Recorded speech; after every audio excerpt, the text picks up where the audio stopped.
Hi there, this is Rita, and I would like to show you my current project that I'm working on. Can you guess what it might be? I don't know. Could it have something to do with ties?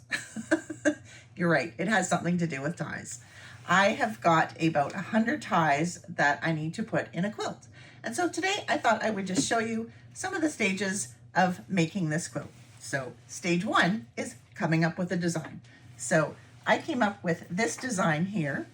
I am making a king size quilt. It's going to be 120 inches square, but currently I'm just working on this middle part right here.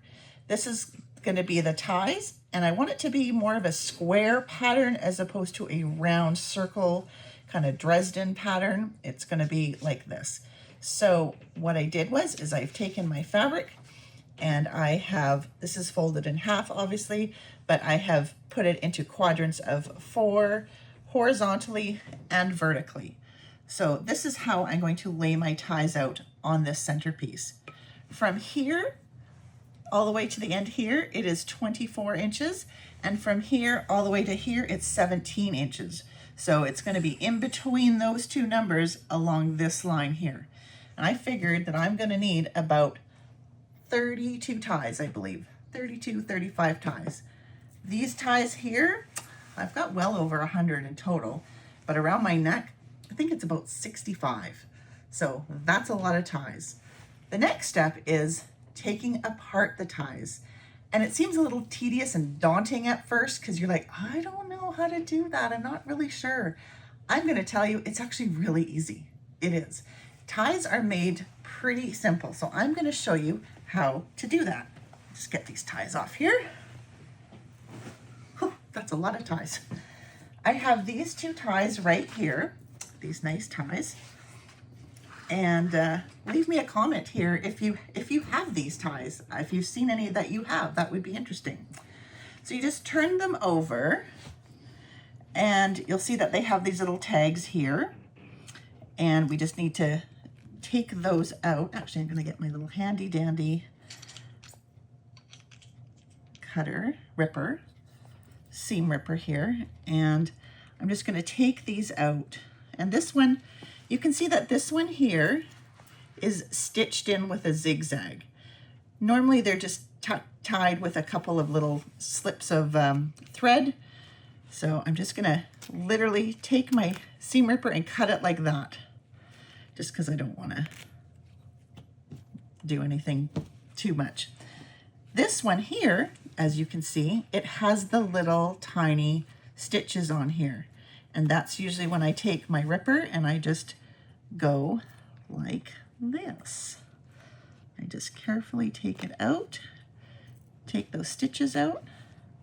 This one too. If you leave a little hole, it's okay. It's not the end of the world. You're not really using this part of the tie. Okay, let me just, there, so get rid of that. So as you can see, I did leave a little bit of a hole. Totally fine, totally fine. Then there's this little stitch here that they all have. It's a little tiny stitch right there that holds these two flaps together. And on this one, you can't really see it too well because of the pattern, but it's right there. You just take your ripper and take that apart. We'll take this one apart as well, like that. Now, typically ties, there's two ways that they're put together. The fancier ties, this is my favorite way, this one here. You can kind of see the stitching right here. There's one thread. It's like literally one thread if I pull it like that. Do you see it? That's my favorite tie because you literally just have to like grab the little threads and you just keep pulling. And then what I do is I go all the way to the end right here. And there's another one of those little notches there that we undid here. There's another one of those notches, so just undo that with your ripper. You can see that that long thread, pardon me, that's a tongue twister, is there. So now I just take this long thread and I'm just pulling it. And I'm pulling it right right to the very end. It's all gonna come out. There, it all came out. So now this tie is open. This is the inside of a tie. It has this sort of interfacing, and taking apart these ties, I have seen all kinds of its guts, all kind of its innards, and anywhere from really nice interfacing like this to really crappy fusible interfacing to it honestly, it runs the gamut. I have seen so much different stuff inside there, but they need some sort of stabilizer, and that's what they use. So this garbage, we don't need that. Then you have your tie like this.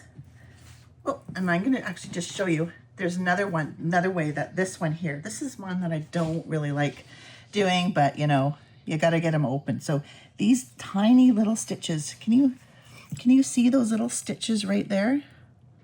That's what you gotta open up. And I wanna say they're done by hand. It doesn't look like it's done by machine. So you just take your ripper, a couple more. Okay, so we have now finished this tie, opening this tie, and oh, this is the same kind of, oh, see now this one goes straight. The other one had sort of the point that went down into this area here. So see, they're all kind of different, I've noticed. And sometimes they're all in one, and sometimes there's two. One long strip and then one part for this part here. But we don't need it, so off it goes to the garbage. Okay, so now look at how big these ties are. They all of a sudden look huge, like a clown tie. So you're just gonna take this now and you would iron this so it's flat. We get rid of all the creases here. And then I know that how long I need my ties, because I kind of measured this here is like 24 inches. So I'm gonna go with a longer measurement and make them all 24 inches. The interfacing is what I mean. I'm gonna make all the interfacings 24 inches because I need to stabilize these. I can't just sew these on because they might shift in that. It's much easier to interface them. So I am gonna show you some of the ones that I interfaced.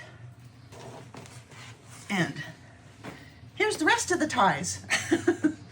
So these ones here, I cut interfacing that is 24 inches by 6 inches because I am using a, what is that called? Like a Dresden plate, a ruler, Dresden ruler, where it kind of goes down at an angle like this. So this is how I've interfaced it. You can see that it comes off here, and that's totally fine because that's all just going to be cut off anyway and thrown away.